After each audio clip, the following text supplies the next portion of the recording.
Let me try that again. Hello, everyone, and welcome to a very special live edition of Tigers. I guess this would be Tigers this afternoon as we get set for the season preview. And I can finally happily say it is the best week of the year. It is like Christmas. It is game week. Joined as always by the best co-host in all the land, the one and only Brian Moss. Brian, how in the world are you, sir? Doing pretty good now that I'm not the regular host. I hate it. So thank you for coming back. Yeah, it was touch and go there. If I thought about sticking around in Cozumel forever, as Larry told me on his cruise, he texted me and said, "I live here now." But thankfully, Larry is back in the friendly confines. And how in the world are you, sir? I am doing well, and as I told you guys off the air, the longest off season of any sport is coming to an end. College football has an 8-month off season, essentially, from most teams are finished by the 1st of January or somewhere around early January, and you don't play another game until September. Other than a little bit of spring game, this is, these next 12 weeks, this is for college football fans like us, this is the best part of the year, and I don't think it's even close, guys. Yeah, it's interesting because, and we'll get into this later. I don't want to already be a party pooper here, but it's one of the reasons that I personally don't want to expand the playoff, because I just think that these 12 weeks are so exciting and leave you no margin for error. And that's part of what, to me, makes college football great. But that's another show for another time. But guys, we want to get into the season here. So Brian, I'm going to start with you, and we're going to go over what is your big key to the season. We've talked a lot in the off season about a lot of different things, but if you had to pick one of those things, what would that be?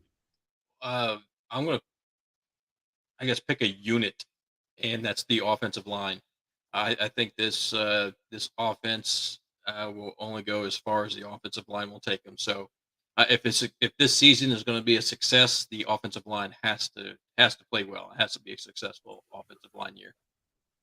Yeah, and to back that up, I was digging through some stats earlier today. On the ground in 2020, which Memphis played 11 games. So say what you will about, that was a COVID season, but Memphis played almost as many games as everybody else did. The Tigers finished the season 80th in the country in rushing, 145 yards per contest. And then they finished 2021 91st in the country at 137 yards. And Brian, that's just not going to get it done at Memphis, especially with Coach Silverfield's offense being so reliant on the run. Yeah, no, that's what I said. That's why I'm very interested in this offensive line. They have to. I know there were some injuries last year, and that will hinder you. But this year is a very important year for many reasons. The expansion that's happening. I think Memphis can't afford to have a subpar season. No, I think you're absolutely right. Larry, what about you? What is one key to the season for you?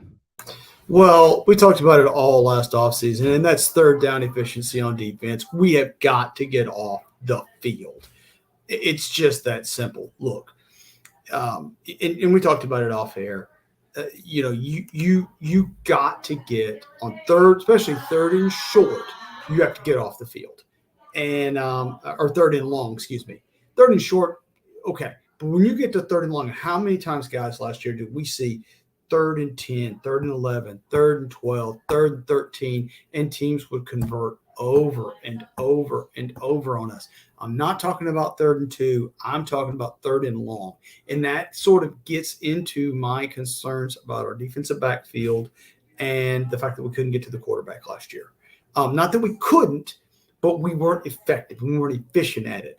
And in those situations, John, you and I have talked about this many, many, many times.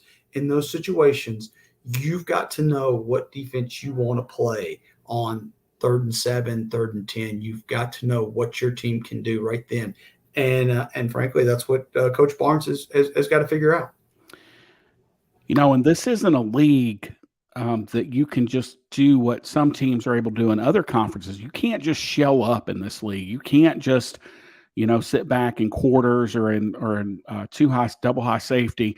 Like, you've got to bring pressure. And last year, it's odd that we think we struggled so much last year, but this is the only category where we were statistically better than the previous year. In 2020, we gave up 290 yards per game through the air.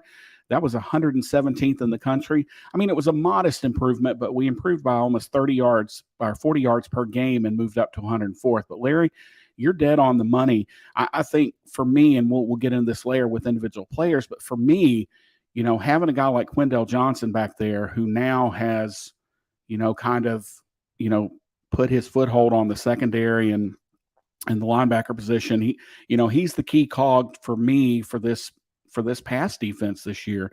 Is he going to be able to make plays? And one thing we didn't see a lot of last year, Larry, that I thought was an improvement over previous years was you saw a lot of short passes go for big gains, but you didn't see us get beat over the top that much. So the yardage can be a little deceptive, but we got to do a better job of getting guys on the ground. I mean, that's the other thing with third and 12. I just went back and watched some SMU highlights. SMU basically dinked us and dunked us, and they took 3 or 4 plays that were Mordecai throws a 9-yard pass and ends up being a 75-yard touchdown. Same with Arkansas State last year. I thought overall, 2 things that you just said were critical. Number 1, tackling. Tackling last year, I thought, was pedestrian, other than like a handful of guys, and you mentioned Quindell Johnson. But I thought we struggled getting guys on the ground. The other thing I thought we struggled with was timing our blitzes. And I said this all last year, being able so it's not just that you blitz, but that you time that blitz correctly, because that's where you get burned. If you're too quick to the quarterback, then you're going to be offsides, or the quarterback's going to be able to see that you're coming. If you're too late, then obviously he's got more time, and now you're trying to play man-to-man. So I thought the 2 things, and you mentioned them both right then, was Mordecai was able to pick up our blitzes and get it to, a hot route. And that guy would turn that into a long gain, John. And you hit the nail on the head. Not being able to tackle and not being able to get your blitzes timed. And then those are the 2 things that hurt us all last year. Yeah, and it's not just about not tackling, but it's also, when you shell up like that, and you let guys get ahead of steam and you're not bumping them off, pump and go off the line, then that becomes a problem as well. So for me, kind of my hot button for this year, guys, we have got to get something out of special teams. Whether that's made field goals, made extra points, any kind of a kickoff return game. Last year, Memphis finished 50th in the country, which was actually a little bit of an improvement yardage-wise in kickoff returns at 21 yards. But we just don't have that. We just don't have a game breaker back there that has kind of stepped forward. Bryan, if there's anybody on this roster that could be kind of that is going to have to take, frankly, Calvin Austin's place, who do you think might be that guy that could make big plays in special teams? My mind was on the kicker right now, because when we were talking about kicking, so you threw me a curveball there.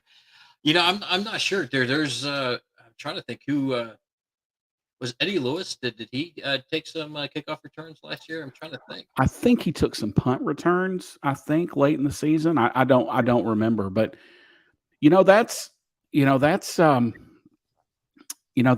the thing for me though, Bryan, is Memphis special teams, and we've probably been spoiled a little bit.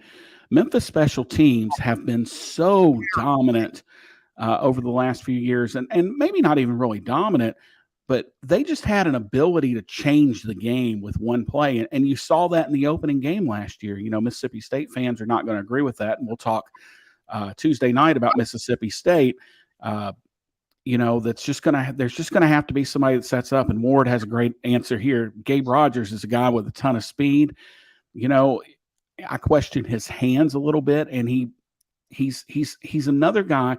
I thought Rodriguez Clark might be a guy you put back there, but the problem with both of those guys is they tend to dance a little bit. And you cannot do that on special teams. You got to catch the ball and go. But, maybe Gabe Rogers is that guy that can step up and really make a big play for you. Memphis is definitely going to need somebody. And to me, the special teams, more than just the kick returning, to me, is kicker. It's all about kicker. If you can solve the kicking problems, I think Memphis will be all right. Because how many games last year would you say that, if you had decent kicking, you would have won the game? East Carolina jumps to mind. That's the one. I think there were a couple others, but that's the one to me that was just glaring. Yep. I thought there was at least one more, maybe UTSA. Tulsa. So you could have had at least 3-4 more wins if you had decent kicking. And I think this year, I said offensive line earlier, but kicking may be another one. There's just a lot of question marks, in my opinion, going into this year. Not necessarily, I think question marks where it's a bad thing, but the kicking has to get resolved, and you have two kickers that are capable. Because David Kemp, he was, I know Rivals doesn't rate the kickers very high, but the Pulse kicking camp, they had David Kemp as a 5-star kicker. Yeah. So I know he was hurt a little bit last year, and that's why he didn't get a lot of playing time. And then Chris Howard comes over from Florida. So, I don't think we'll see the kicking problems that we did last year for the Tigers. So I think the kicking problems will go away. But, yeah, the return game, that's where we'll definitely have to step up. Yeah, and Jeb brings up a great point that, I said we need to get something out of the kick, especially the return game, because that's the difference in 3 first downs on a scoring drive and 5. And the type of offense Memphis has had in the past is we want to score quickly. We want to score like I like to vote, early and often. That's how we want to do things, and not, we'd rather start game. Of course, any coach would, but Memphis is the type of offense we need to start at the 35, 36, 40-yard line versus always starting at the 20 or the 25. And if you just get anything out of the kicking game, then we are more successful. All right, so it's time for us now to go officially on the record. Not only is this live, and thanks for everybody that's joining us here this afternoon on Facebook, Twitter, and across YouTube, across all the platforms. And boy, Jeb also here, I'll show it, brings up a great point. Gotti won more games for Memphis than D'Angelo, and he'll die upon that hill. There's no need to die that death, because that's probably, well, it's not probably, it's absolutely true of Gotti. And, Jake Elliott, I can remember him winning games for us, like the BYU game. Hate to mention their name, that school in Provo, Utah. He won the Miami Beach Bowl, which is still the loudest field goal attempt I've ever heard. When Jake kicked that off his foot, that thing sounded like a bomb went off in the stadium. It was so loud. But anyway, all right, time for us to go on the record. And Larry, we will start with you. The Tigers pay a visit to the Bullies a week from yesterday at 6:30 p.m. at Scott Field in beautiful, scenic, crime-free Starkville, Mississippi. We'll have more about that game coming up on Tuesday. But how do you have that game turning out? I have Mississippi State beating Memphis, and I've got the final score being 41-28. I think I think Mississippi State's got a little bit of a chip on their shoulder from last year's game, and B, I think Leach is got a little bit firmer grip on that team right now, and I think State's probably ahead of Memphis defensively for sure. I just don't see Memphis being able to hang with them this year, especially not down there with the cowbells and the whole thing going on. Oh, I forgot about the cowbells. Thank God I'll be in the press box and I can wear earbuds. Brian? Well, my best case scenario article, if you read it, I have Memphis winning this game, and that's the best case, 31-28. But realistically, I think Memphis can keep it close. Just in the end, I see Mississippi State winning roughly 35-24. But I really can see this going either way. Honestly, Mississippi State, they did get off to a slow start against Memphis last year, and that's against a Memphis team that wasn't, defensively sound as they are, that I think they are as of right now, because I really think Matt Barnes can be that that special something on defense. That the Memphis defense needed something, and I think they needed Matt Barnes. And we'll find out real quick, how good this team is. I know some folks will say that this game is not won't be indicative on the entire season, but I think it can be because everyone is expecting Mississippi State to win, and some folks have them winning big. The point spread was what 17, 18 or something like that. I think it's down to like 14 now. So I think the closer to game time, you'll see that line shrink even more. I think because people will see Memphis. I really do think that they'll put up a fight, but in the end, yes, they'll lose, roughly 35-24. But I wouldn't be surprised if Memphis won. This one bothers me for a lot of reasons. Number one, that is one hell of a tough place to play down there, as Larry said, with all the noise and all the cowbells. And this is a Mississippi State team that's still pissed. They've still got a chip on their shoulder. They thought they should have won the game last year. Their fans want to blame the Calvin Austin punt return, but the part they're casually forgetting and leaving out is Memphis was ahead when that happened anyway. I still think Mississippi State is going to be really good this year. They're going to be as good as Mike Leach can make them, which is probably 8-4, 9-3. I don't think Mike Leach is a good coach, and especially not in the SEC. I didn't understand the hire, and I don't understand the fit. But that Mississippi State team, they're receiving votes in the poll. They're going to be like I said last year, the biggest, toughest, strongest defense we see all season. And I just think it's going to be a challenge for Memphis to face a team like Mississippi State early with brand new coordinators on both sides of the football. It comes back. Can Memphis run the ball effectively against an SEC front, and can they control the clock a little bit, and don't put the game, on Seth Hennigan. You got to make plays and got to this is a game you've got to get a couple breaks and you've got to play really well. This can't be a 14-17 nothing game when you get off the bus. Like you can't, if State comes out and scores a couple quick touchdowns and it's 14 nothing at the end of the first quarter, it's over because they're just going to keep pounding you and pounding you. Again, the advantage Memphis has is Mike Leach is on that other sideline. And we saw that last year. He made some just absolute boneheaded decisions, going for it, I think, on fourth down once and just refusing to run the football when it was clear that they could. And asking Will Rogers to throw it 4 or 5 yards every time. And, Memphis beat Mississippi State last year, but I just don't see it going that way. All right, Bryan, we'll start with you on this next one. On September 10th, Memphis makes the trip up to Annapolis, opening the season with 2 road games. In the conference opener, they will take on the Navy Midshipmen. That game will be at 2:30 in the afternoon on CBS Sports Network on September 10th. Yep, I will be there at that game. I know Navy is usually a difficult team to play against. But Navy, I don't think they improved much from last year, and I just really see this as a blowout. I know that it really hasn't happened in years past. I'd have to double check to see the last. I don't think Memphis has ever blown out Navy, have they? Do you guys know? I think we got them 35-10 a couple years ago, something like that. But I don't know that we've played well up there. Yeah. Just to me, like again, I'd rather play Navy earlier than the season than later in the season because by the later in the season, Navy usually figures anything they have go wrong, they figure it out pretty quickly. But yeah, I see something like like a 44-17 victory for Memphis. I just don't think this may be Coach Ken's last year at Navy. I don't think they'll have a good year. We'll see. But yeah, I see Memphis winning big here. Well, it's not going to be a blowout.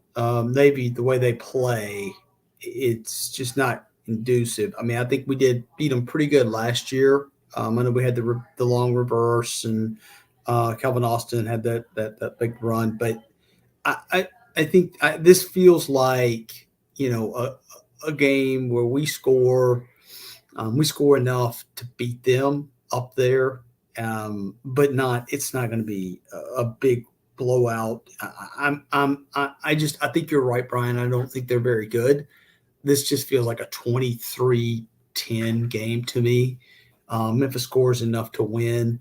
Our defense, the big concern both we all have, and I know, John, you're going to have this concern, is a new coordinator trying to figure out that triple option. And that's a problem. That is, you like to see a coordinator who's seen it several times. And I'd like to see, and I see your jab. I see 31-14. That's where you and I are in the same ballpark. Yeah, that's just what it feels like. This could easily be a 24-14 game, and then Memphis gets a late touchdown to sort of put it away, kind of a thing. And I think I think we're all in the same sort of boat here. Yeah, Memphis's 2 last trips to Navy were a 3-point win and a 1-point loss up in Annapolis. So that it doesn't really, but in the Liberty Bowl, we've won by 18, 12, 18 and 12. And we've lost to them. We've won 3 straight in the series, including a pretty good 35-23 win back in 2019 here in Memphis. I just don't like going up there. I do think Memphis is better, simply because Navy, Navy, one of their things is they're still looking for a quarterback. And if they don't have their guy, that offense is impossible to run against or to work if they don't have a decisive player under center, because he's the whole key. And as we always joke, Malcolm Perry's not walking through that door anytime soon. So it's critical for Memphis, though, to go up there and out athlete Navy, which is something that they should be able to do regardless of, who they have or whatever. Memphis just has more athletes. They're just better. I'm going to take Memphis in this game somewhere. And I think you guys are right on it, like 27-19 or 27-20 or something like that. The key for this one, just like the kind of the opposing key for the Mississippi State game, is Memphis has to go fast. Like, they've got to get out fast. If Memphis gets a 10-0 lead, the game is essentially over, because Navy is just not really built to come from behind. That's just not who they are.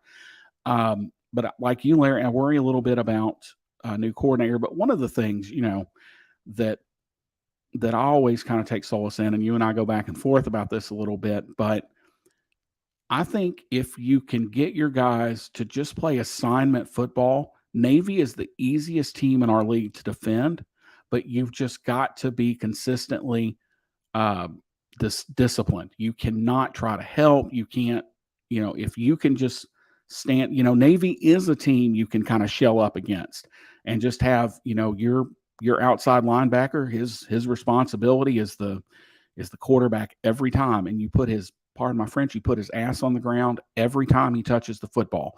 And that's the key with Navy, is just assignment football, man. It is straight up and down, just the assignments and how you handle just being straight up. You don't have to blitz against Navy. You don't have to bring exotic coverages. They, as Dennis Green said, they are who we thought they were. You just can't let them off the hook. All right, so moving on, the Tigers finally come home on September 17th when they will take on the Arkansas State Red Wolves. Sorry, I almost threw back a few years there. A team that I watched the highlights right before this, a 55-50 game last year over in Jonesboro. Tigers had 10 plays of over 50 yards in that game. It was an absolute just barn burner of a game. Bryan, how do you see this one shaking out? Another Memphis win. I don't think it'll be as high scoring as it was last year, but still, a game that Memphis is, they have better talent on paper. They have the better players. To me, they have the better coaching staff. I think it could be close. I wouldn't be surprised if Arkansas State took maybe a first quarter lead or even a halftime lead. But by the end of it, I see Memphis winning something like 44-30.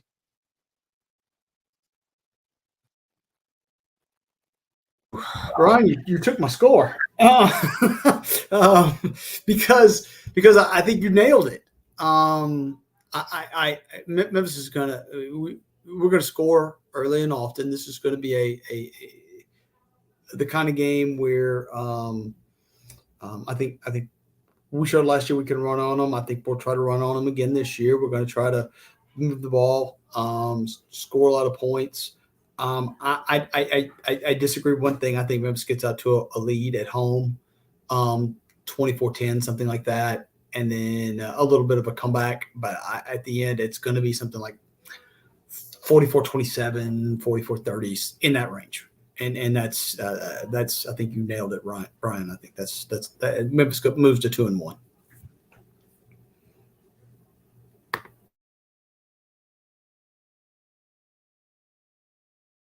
Here, sorry about that. This is just another game where Memphis is just better. Like they're just the better team. They have better players. Butch Jones is probably, if he sticks around, probably a couple years away, as the cupboard was pretty bare when Coach Anderson left. Not sure he was the right hire for that job either, but here we are. This is a game where Memphis needs to get that running game going. Like this is a big game for them to prove they can run the football. Arkansas State was horrific on defense last year. I think they were near last in the country in all three major categories: rush, pass, and scoring. That's not the three-peat you want. This just game, again, Memphis is better, and they just need to show it. So I think the Tigers do get to 2-1 here. I'll go – I'm not as optimistic about our scoring this year. I'll go 37-23 in this one, and I think the Tigers will move to 2-1. Up next will be Family Day, I believe it is, at Simmons Bank Liberty Stadium. That's going to be very, very tough to get used to saying. As the North Texas Mean Green come to town, led by Seth Luttrell, who has somehow managed to hold on to a job remarkably. Teams have rallied late in the season. A little bit of intrigue here for this one, kind of went by the wayside. Grant Gunnell left Memphis last year, transferred down to North Texas, and battled Austin Oon, I believe is how you say his name, for the starting job, and did not win it. And the 28-year-old intern QB, he's the returning quarterback, beat him out. So it'll be the North Texas Mean Green coming into Memphis. Last year, we had a team from Texas come into Memphis that we warned everybody about and said, look out for UTSA. I don't think North Texas is as talented as UTSA, but man, oh man, I don't like this game at all. I feel like it comes at a real bad spot on the schedule. Larry, we'll start with you. Well, I agree with you. I think there could be a bit of a letdown. But Memphis is I'll be blunt with everybody. I think North Texas, talent-wise, is probably on par with Arkansas State. Now, Seth Luttrell may be a better coach than Butch Jones. I think that's up in the air, but I totally understand the people like right now, Jeb, saying I hate this game. I get you, but this isn't UTSA. Okay, they're not as good as UTSA. I think Memphis moves to 3-1. I have it being something like 37, 24, 23, something in that range. This just feels like a Memphis win to me. I think we have better athletes, just like the Arkansas State game, and you're at home. Yeah, I know it may come at a bad time, but I'm just telling you, we have the better players here. For me, yeah, I can see this being a little bit of a difficult game for Memphis. I don't think it'll be a letdown. I think Memphis wins, but I don't think it'll be by a large margin. I have Memphis winning 30.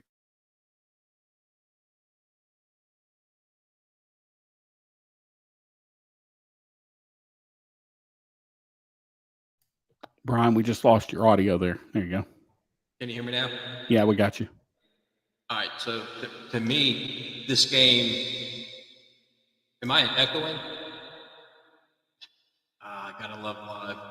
Yeah, nothing like live sports or live TV or whatever the heck it is we're doing. So let's try this again there, B.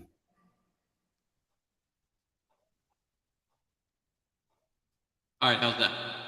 Nope, you're still pretty echoey. Let's mute you for a second here. Yeah, mute me.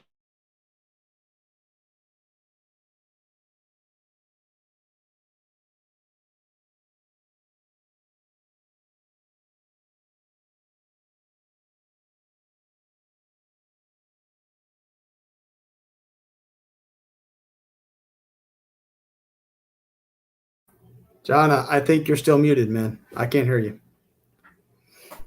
All right, let's try this. I think this is one of those games that Memphis is just better. Like, we're just the better team. We're going to have better athletes. We're going to have, better talent on both ends of the football. But yeah, I think this is just a Memphis team that's better, and this is a chance for Memphis to get out to that 3-1 start, like we've talked about, would be very important. Yeah, I think Jeb's right. We need the old what's his name? Woody Page has the whiteboards behind him on whatever show that was he used to be on. Brian, want to try that again? Can you hear me now? That's much better. All right. Well, what I was saying is this game, while I think it's not going to be a blowout, I think it's going to be closer than what some people might say. I'm going to make a prediction. Memphis wins 34-24, and we steal Ren Baker, bring him back to Memphis. So this Ren Baker Bowl, Memphis wins, we get Baker. How about that? I'll take that right now. So we have, I think, loser leave town type thing, hair match, hair versus hair. So we all have Memphis at 3-1, closing out the first quarter of a very odd schedule for Memphis. Up next, as we start kind of that second quarter of the season, it's Temple. And Memphis takes on Temple, a team that has kind of been reeling the last couple of years a little bit. And I'll start this off. I don't think that changes this year. I think this is a game that Memphis just puts their foot down and takes it to the Owls. I've got this one somewhere in the 44-17 range. I just don't think this Temple team has that toughness that they've had in the past. So I think this is a game that Memphis wins very, very easily, Brian. Yeah, this is a complete blowout, in my opinion. I have Memphis winning somewhere around like 52-10. If Temple even scores that, I think this is a game where we'll see a lot of the backups in the second half. So this is a game that I have circled to see if they put Tevin Carter in for some playing time or Ryan Glover. Who's going to be that backup. This is a game that I really see. Someone, the backups really shining, even in running back and some other players that don't have a lot of playing time up to this point. I think this is a game that, you'll see a lot of the depth come into play, get some playing time for Memphis. Yeah, that Temple, that program has just really fallen, and the talent level on that team, they were never, I would say, truly like gifted, although PJ Walker was really good. But I mean, my point is, they were just tough, right? They were just like the team that 3 days later you felt like crap because they beat the heck out of you for 60 minutes, right? So I think this is just I don't know where this game ends up. Silverfield doesn't seem like the kind of guy that'll beat someone 70 to, but I think Memphis can call their number here. And, I think that they end up, moving. What is this? We're saying they're going to be 1, 2, 3, 4, 5-1 now. 4-1 after this game, which, guys, is, if you think about it, starting the season 4-1, that's probably exactly what the doctor ordered after the sort of rough season we had last year, the end of last year. So here is the Temple series, which dates back to 2013. Of course, they've played 7 times. There were some off times there. Loss, win. This is from Memphis's perspective. Loss, win, loss, win, loss, win, loss. The Temple leads at 4-3. So the numbers say Memphis wins. and I think they do anyway. But it's that's kind of a weird lay of the land there as Memphis and Temple, and we all have Memphis moving to 5-1. Then on September 7th, or October 7th, which is a Friday night at the Liberty Bowl, the Houston Cougars come calling, and a lot of people have Houston as kind of a dark horse playoff team. I'm not there. Again, I just think about coaching, and I think Holgerson is a good coach. I'm not sure he's a great coach, and you have to have a great coach to be able to do what Cincinnati and Luke Fickell did last year, and I'm just not sure Holgo's that guy. But as far as this one goes, this is the first game this year other than Mississippi State. I just think Houston might be pretty significantly better than Memphis, especially from a speed perspective. But Bryan, let's get your take on it. This is one. To me, it's a toss-up. Even when you look at ESPN's, predictor right now, it's 50-49 that Memphis would win. So they're actually, as of right now, the matchup predictor. There's a slight chance, or their power index has Memphis winning. I actually have, when I looked at this season, this game and the UCF game, I think they go 1-1 in that, in these games. So in my preseason article that I wrote, the best case scenario, I had Memphis winning. I actually do think Memphis can win this game. I think it's going to be close, but if they win this game, I see them losing the UCF or flip it, just out of UCF and Houston. I think they go 1-1, but as of right now, I'll say Memphis wins 28-25 on a last second David Kemp field goal. How about that? I don't agree. And I think John's right. The speed differential, and we saw it last year in Houston. Last year, there was a pretty big speed differential. Now, Jeb, you're exactly right. We didn't get just drug up and down the field by Houston last year, even though we had half the team on the IR. To me, this, and Jeb, you've hit Jeb, you've kind of hit on a point here. What injuries does Memphis have going into this game? You're at a home game on a Friday night. I would really rather this to be a Saturday night, to be honest with you. But I just think Houston's a little bit faster, and we're going to struggle with that, especially on the defensive backfield side. I got Houston winning this game 35-24. I think it's a pretty close game, and then Mike 28-24 going into the fourth quarter, and Houston gets a late touchdown. I've got 44-34. I just feel like Houston's better than Memphis. But we'll see. A lot of this too, guys, depends on where is Houston's mindset coming into this game. I mean, that's another thing that I'm going to look at real quick here is who they have coming into this game and where they might be sitting coming in. I mean, they open the season with Rice, and then they've got at Texas Tech, and then they're home for Tulane, and then come to Memphis and have Navy right after this. So this is a great spot for them because they'll have a couple. Oh, and they've got Kansas in there as well. So I mean, they start actually at UTSA. My fault. They start at UTSA, at Texas Tech.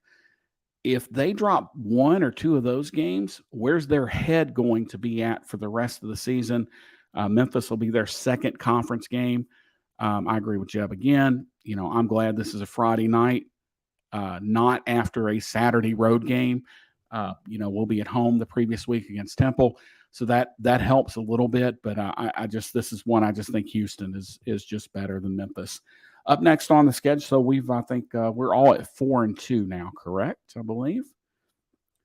So moving on to East Carolina. I'm at 5-1 because I had Houston winning. I'm sorry, I had Memphis winning. No, that's right. So Bryan's at 5-1 here. Next is a trip to one of my favorite Jeb sayings of all time. Greenville, North Carolina is a place you have to mean to go to. Nobody strolls into Greenville on accident, and just it's the worst road trip in the league. It's an absolutely horrendous road trip. There's no easy way to get there. And this is going to be a pretty damn good East Carolina team. Brian, how do you see this one shaking out? Well, I think this is going to be a dogfight, just like it was last year. I have Memphis winning though, 30-23. I have Memphis winning because I think ECU will be overconfident. To me, they're not seasoned enough to, or they're not used to winning. So I think they'll kind of like, oh, let's we remember beating Memphis last year, so they may be overconfident in my opinion. But yeah, I think Memphis squeaks out with a 30-23 win. No. And here's the problem. It's a terrible place to play. And it is, they do have a decided home field advantage. They really do. I've actually been to a game there. It's John, you're right. It's horrible. It's akin to playing in Halley Stadium. And for people from Memphis who know what Halley Stadium is, it's a little slightly better than that, but not much.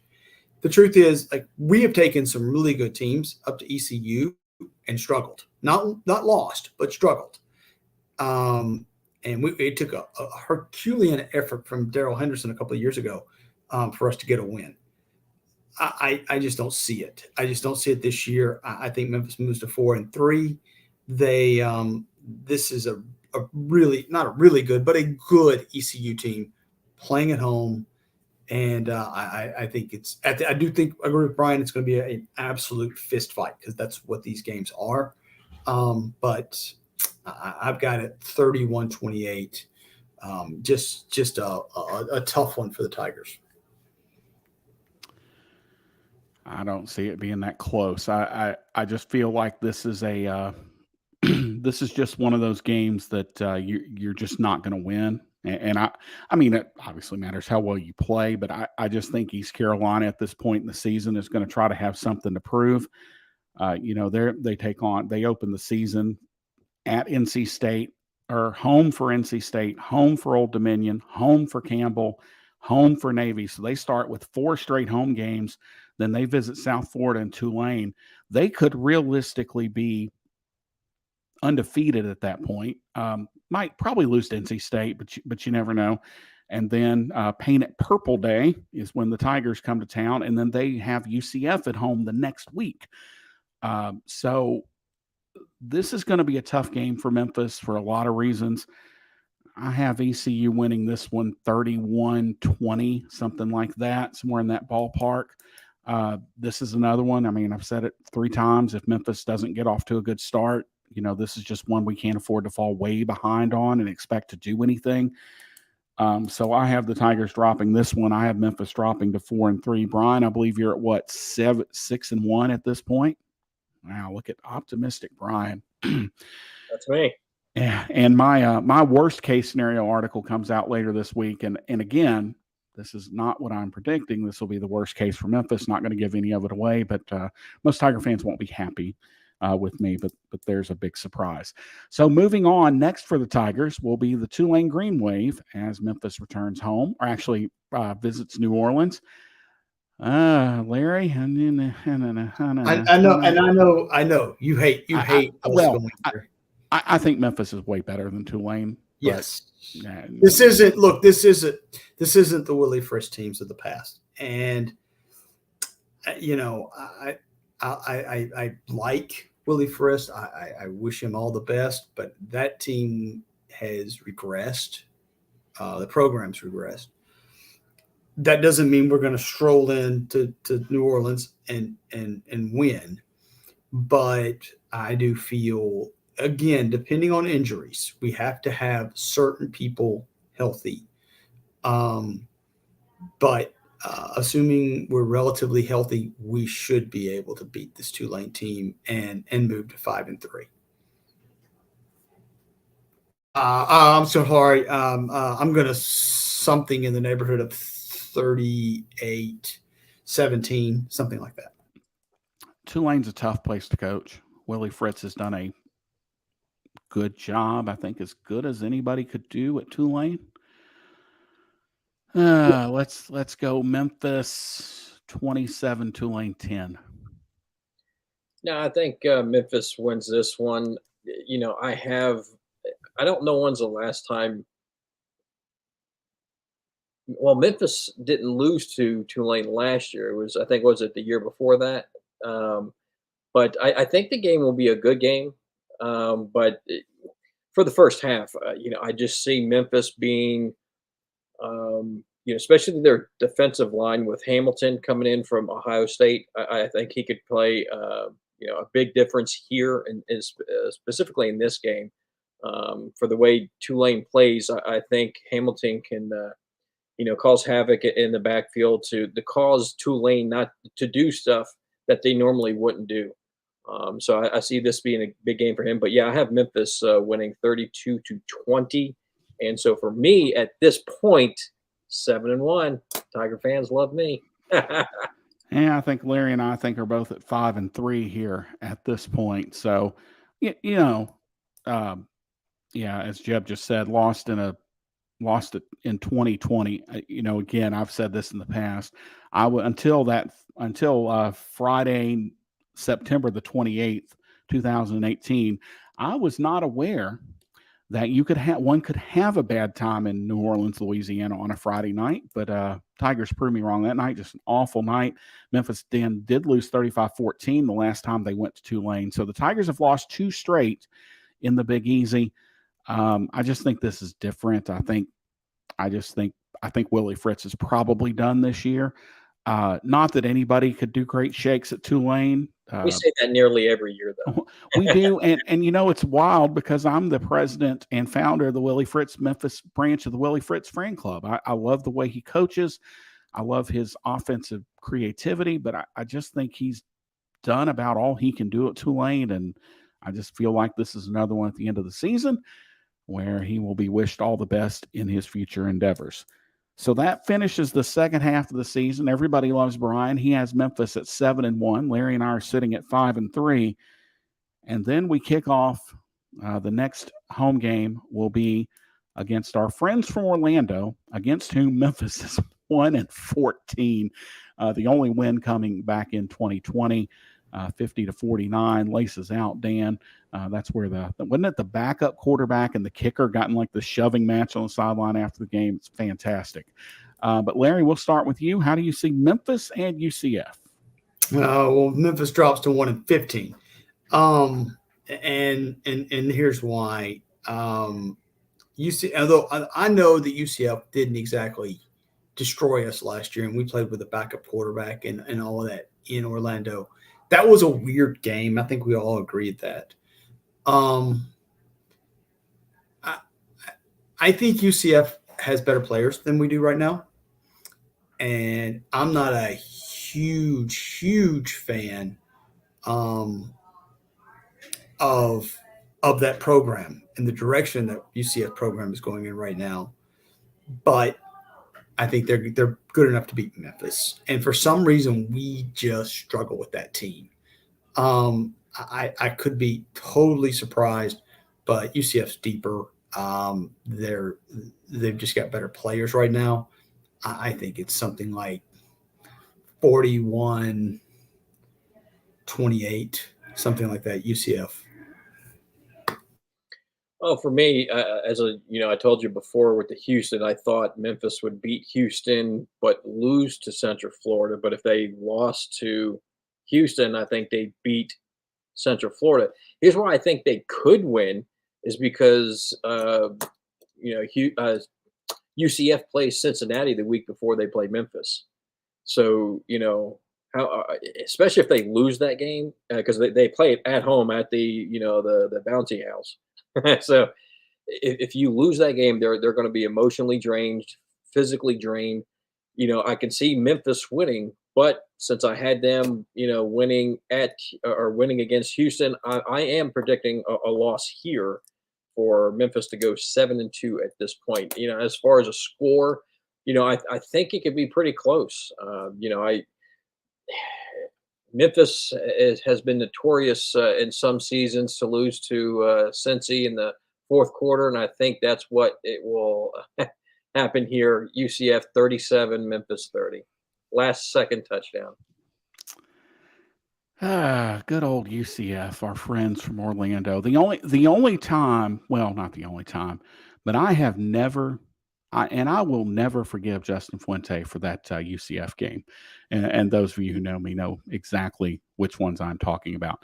Ward has a good point. Memphis has 2 weeks to prepare for UCF. UCF will be coming off a very physical game. I just think, like it's been in the past, and like I said earlier about Houston, I think this comes down to speed. I just think UCF has more. And I think what has given us more problems with UCF than anything in the past, 2 things: the backs catching the ball out of the backfield and their tempo. It's Memphis wants to play fast, and a lot of teams say, oh, we play fast. Man, UCF is every 10, 11 seconds still. I mean, they haven't slowed down under the Gus Bus. They've kicked this thing into overdrive, and they play so fast. It's so hard to switch defensive players around. We'll go 41-35, but I think it's a case where UCF probably jumps out 35-17, something like that, and Memphis mounts a nice little comeback. That's just kind of how I see that one shaping up. And unfortunately for me, that drops the Tigers to 5-4. Bryan has now fallen out of favor with Memphis fans as he predicts the second loss of the season and falls to 7-2. Larry and I are on the same page. So this, of course, means Memphis will be 9-0 at this point, since Larry and I think we will. And Jeb also brings up a good point. We've had some questionable officiating in the past against UCF, but that's honestly mostly been here. Down there, I mean, there have been some calls down there that have been pretty bad, but that mostly seems like a Liberty Bowl thing. Just some atrocious calls have gone against Memphis in this series. The holding call in that game, John, that's the worst holding call It's the worst call. It is the worst call I have ever seen. And I've been watching football a long time. He barely touched him. His hands never touched him. How can you hold if your hands don't touch the kid? That was 14, right? It was 2014, right? I've tried to put this out of my mind. 2014, Memphis drug Blake Bortles up and down the field. I mean, they drug you. I'm not going to relive that. Anyway, moving on. The next week is Tulsa Golden Hurricane. Larry? Yeah, Memphis should have won it last year. They're going to win it this year. This is a Tulsa program that is amazingly consistent. You know exactly the kind of players they're going to have, and they have virtually the same. And guys, since they've been our conference mate, which goes back to CUSA, they have basically been the same program. They've had some teams that were really bad, and they've had a couple of teams that were really good. But essentially, they've been a middle-of-the-road conference program. That's exactly where they are. And we know exactly what they're going to have when they come in. I think I wouldn't go there, Jeb. but I would say it like this. We know what you're going to get with Tulsa, and Memphis is better than them. They just are. They were better last year. They're better this year. I've got Memphis coming back this year, winning this game. I've got it at 31-21. Memphis probably has the lead, and then Tulsa gets maybe a couple of late touchdowns. I'd like to introduce Duncan to those who have never seen a broadcast with me before. My cat, who loves the camera. Charlotte made an appearance before we went on the air, thank goodness. I'm not going to go as far as Jeb, but this Tulsa team, Bryan, oh boy, this is just one of those games that, and if there is a case for a dude staying at a job a year too long, that dude is Philip Montgomery. He should have got out of town. I forget who their quarterback was that was so fantastic, and then he graduated and Montgomery stuck around, had a chance for a couple of jobs, didn't take it. So, Bryan, what do you see this one turning out?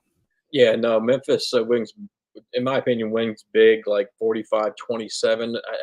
The last time Memphis lost to Tulsa, twice in a row was at Larry Porter, 2009 and 2010.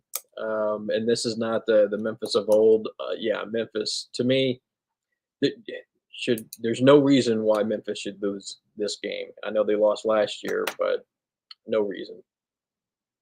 Memphis has won 3 out of 4 in the series. I think that continues. Obviously, I think Memphis is going to go 4 out of 5 for this one.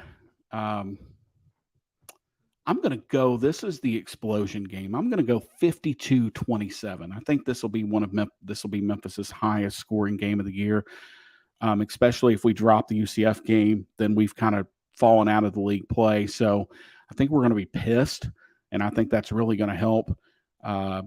Zach Smith, thank you, Jeb. That was the quarterback's name he had, and should have left with him. But anyway, I just think this is the game Memphis just explodes and takes out some frustration. There was a game in the Rip Shearer era where we went to Tulane and we had struggled a little earlier in the season, and I think we went down there and just beat the ever-loving crap out of them in the Superdome. And I think something similar happens here at home for the Tigers. So that has Larry and I now have Memphis moved to 6-4 on the season, and Bryan has returned into the good graces of Memphis fans as he moves the team now to 8-2.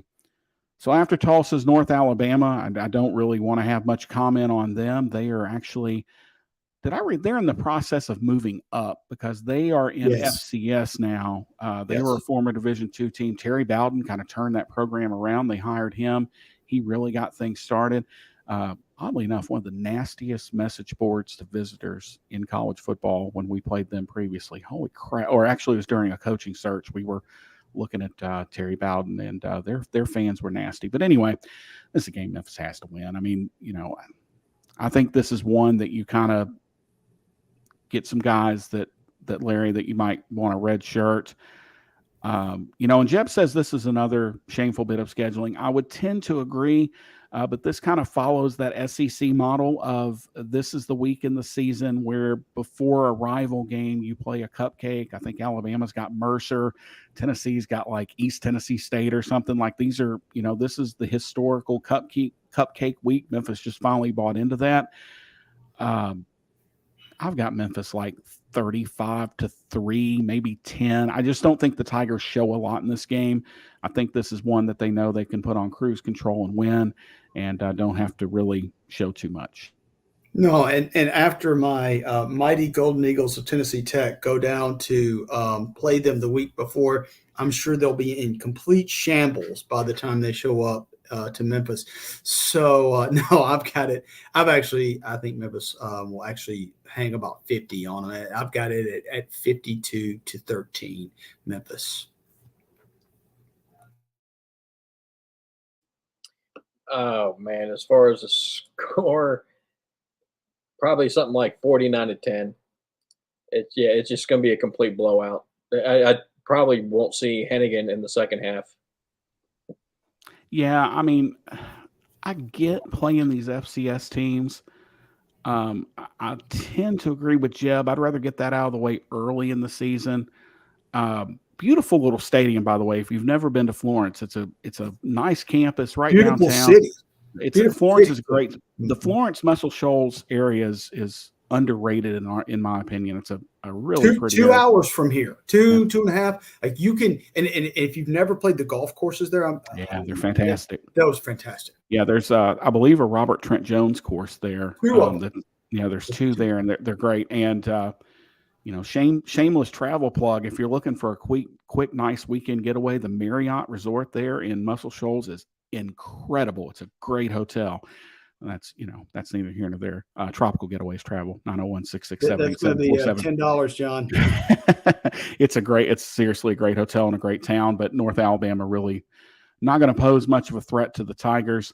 I do like to see when we play these FCS teams, I do like to see the North Alabamas, the Tennessee Martins.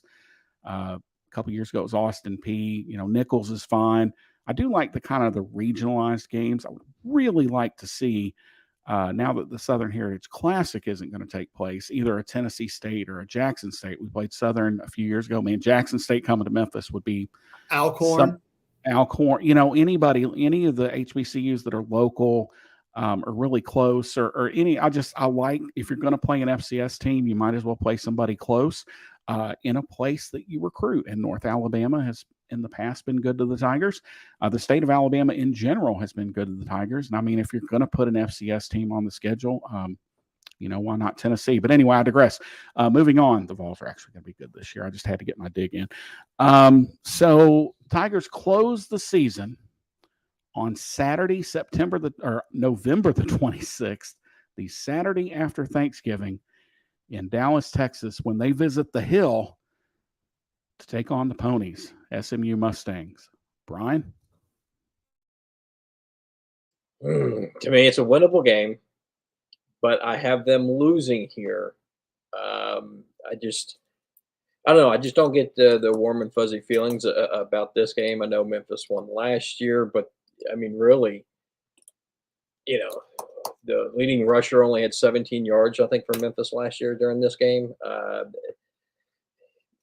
think Memphis, like I said, it's a winnable game. They could be looking ahead depending on how everything else turns out. In my scenario, they only have, I think, one conference loss.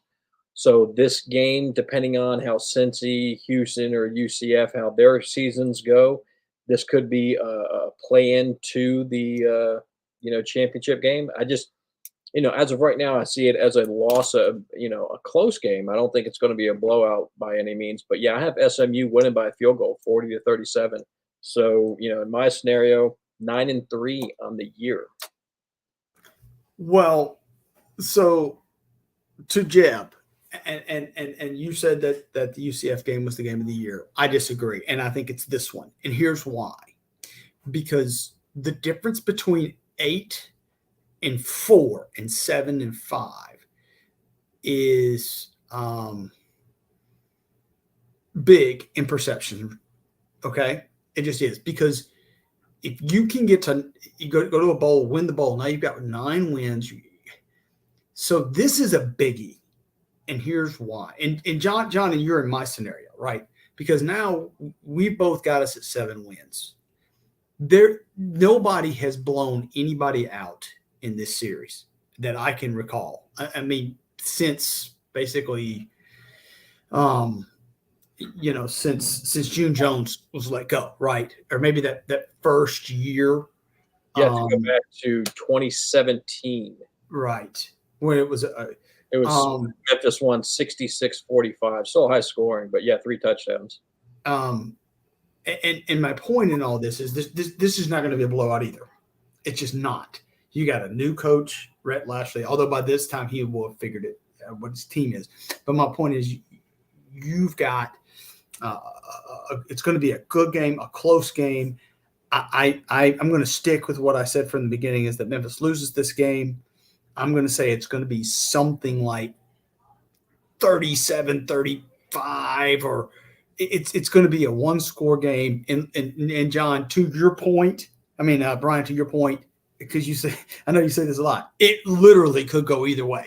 It really could. This is truly a back and forth game where a call, a turnover, a blown assignment, that's going to be the difference. Special teams, that's going to be the difference in this game. There's a bunch of games on this schedule this year for Memphis that, to me, it could go either way. I mean, there's probably a good 4 to 6 games that really could go either way. Yeah, I mean, we talked about this in our chat. Memphis is anywhere from a 5-win to a 10-win team. And I know that sounds like a huge spread, but I mean, it's just true this year. If Memphis can't run the ball, or if Memphis gets bitten by the injury bug again, or Memphis is looking at 6-6, 5-7, and missing a bowl, we just don't know. But it all comes down, man. We touched on it earlier: running game and getting something out of special teams. And Larry just totally left me what you said. Getting off the field. Getting off the field on 3rd down. Thank you. So Larry and I are at 7-5. Everybody loves Bryan because he has Memphis at 9-3. Put both of you on the spot. I'll give my answer first. Who do you think wins the AAC? I think it's going to be Cincinnati again.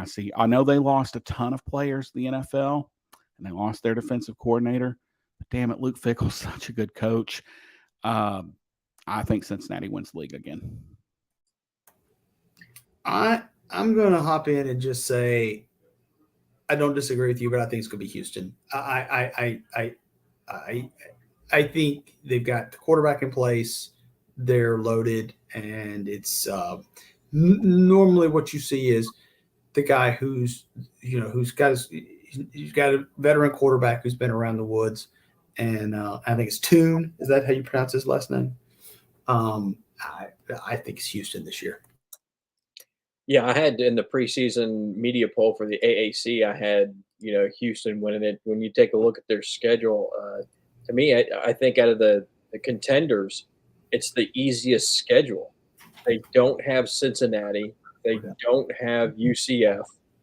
I mean, the hardest game they have is Memphis. I mean, you got Navy, South Florida, or SMU. It could be a little difficult, but out of the big heavy hitters in the AAC, they have the easiest schedule, so that's why I picked them to win it. I like the way Ward thinks. Leave that up there for a second. That would be great if Memphis went 14-0. And I've got a dark horse, and that's SMU, because their schedule sets up pretty well. They get Memphis at home.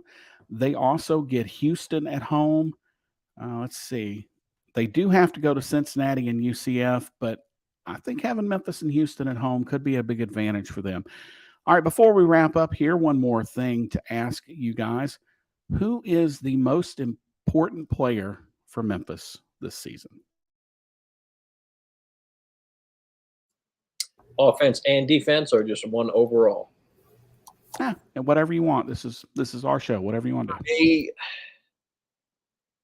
I'd love to pick someone on the offensive line, but you can't just pick just one. So on offense, I think it really is Seth Hennigan, because if the offensive line breaks down, I think he's got to be more mobile this year than he was last year. I think last year he just wasn't as comfortable. Understand he was a true freshman. So he's going to be. I think he'll be a little bit more mobile this year, and I think he's going to have to be. But yes, for the most important player on offense, Seth Hennigan. On defense, I'd say watch out for Tyler Murray, the linebacker. I think that linebacker core, by the end of the year, this may be the best group of linebackers Memphis had in quite a long time. And I know that's saying something, because Memphis really had, some really good linebackers over the years. Tyler Murray on defense, Seth Hennigan offense. So the way I look at the most important is, if a guy goes down, it just basically changes your season. And to me, Eddie Lewis on offense, and here's why. From a defensive standpoint, he takes the top off that defense. And if you take him out of that equation, it changes everything we have to do offensively. So to me, Eddie Lewis on offense, and on defense, it's Quindell Johnson. And because if you take him out of that, the whole defense changes. I mean, I just think that all of a sudden, because that defense is sort of built to funnel everybody to the middle. That's the way the 4-3 works, is you stay wide and funnel in, right? This isn't the 3-4. This is the 4-3. Remember, we're back to that this year. So to me, they're running a hybrid of that. But to me, those are the two guys. Well, I'm going to give you two guys, and they're both transfers. I'm going to leave that up for a few minutes, because that's something Larry has never heard before in his life. So I'm going to let him bask in this glory for a minute. Been a while. Never at home, though, right? I've got two transfers that I think are going to be really important for Memphis this year. Bryan, you hit on the linebackers. Jeffrey Canton and Arku, for the transfer from Syracuse. He's going to be really important this year. He kind of brings that I've seen it before type thing, where, you're not going to surprise him. And on the other side of the football, I think Joseph Skates, the wideout transfer that's coming in from Iowa State, I think he brings some experience to that locker room. He's a redshirt junior, again, from the Big 12. So he's seen big time plays. Even if he's not front and center of the offense, he's a guy that makes the room better. Another vote here for Tyler Murray. I think he's important too. Cam Jackson, big defensive lineman. That guy's huge, 6'6", 340 pounds. Might be the biggest. Ohio State, I think, will have a good year too. Hamilton. Yeah, I think Jackson might be one of the biggest defensive players we've ever had. It's pretty large, 6'6", 340. I know Dontari Poe was like 330, but he was only like 6'1", 6'2". All right, well, that's our most important players for Memphis. Just a couple of bowl projections. It's way too early for this crap, but college football news has Memphis in Larry's favorite city taking on Army in the Independence Bowl, which I know would excite Larry beyond belief. I will not be attending. I think I'll get saddled with that one. Bryan, what there was another one you had on the board. I forget who it was that you had a preseason bowl prediction. It was our friend Brett McMurphy over at the Action Sports Network, and it was in Boca again, I believe. Yeah, Boca, but I can't remember who he had it at Memphis playing. Like Akron or somebody like that. It wasn't, I know the Memphis players and coaching staff, they like warm weather, bowl games. But I always look at matchups, so I kind of hope if Memphis can get in, what was it, the Fenway Bowl? Because that's a matchup, I think, against the ACC or the Military Bowl. One of those two is the one I would like, because that's one Memphis hasn't been to before, and I think it would be a good matchup. I want to see a good matchup. Yeah, that's all I really care about, frankly, is if you get a chance to play a P5 team, especially kind of want to not the Birmingham Bowl where you're playing a 6-6 Auburn or a 6-6 Tennessee or whatever, but one of those you're playing an 8-4, 9-3 North Carolina or somebody along that level. Well, that's going to wrap things up for the season premiere. Thanks everybody for watching tonight or this afternoon and tuning in and helping us through this new method of doing the pot. And we will have an audio version of this as well. And we will also have the video lives forever on YouTube and Facebook now. So we've got down at the bottom, you can follow me at John_Rivals, at Cubs Tigers Grizz, and at Rivals B Moss, and also at Memphis_Rivals, which Bryan, I believe, is our handle on the Instagram as too, right? No, just Tiger Sports Report. Oh, just Tiger Sports Report on the Insta, as the kids say. So for the best Cocoa hosts in all the land, Larry Marley and Bryan Moss, this is John Maddox signing off. We will see everybody on Tuesday night.